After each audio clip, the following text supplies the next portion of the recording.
आ गया प्रमोद प्रेमी यादव का न्यू सॉन्ग का रिलीज डेट। हाँ तो दोस्तों, आप लोग सही सुन रहे हैं।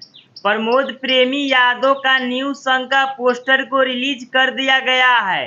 आप सब देख सकते हैं मोबाइल के स्क्रीन पर।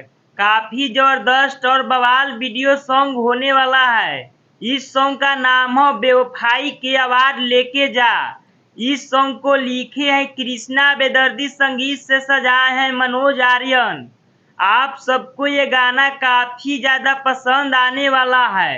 बेवफाई के अवार्ड लेके जा, इस सॉन्ग को गाए हैं प्रमोद प्रेमी यादव और शिवानी सिंह। भोजपुरिया फैंस को ये गाना काफी ज्यादा पसंद आने वाला है। इस सॉन्ग को ग्राउंड लेवल पे खूब ज्यादा बजाया जाएगा।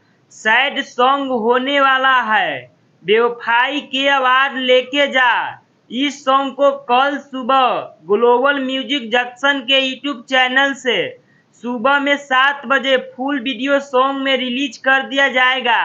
तो आप लोग इस सॉन्ग को जरूर सुनिएगा। अभी तक इस वीडियो को आप लोग लाइक नहीं किए हैं तो लाइक करें, चैनल पे पहली बार आए तो सब्सक्राइब करें, दोस्तों के साथ शेयर करें। फिर मिलते हैं अगले वीडियो में।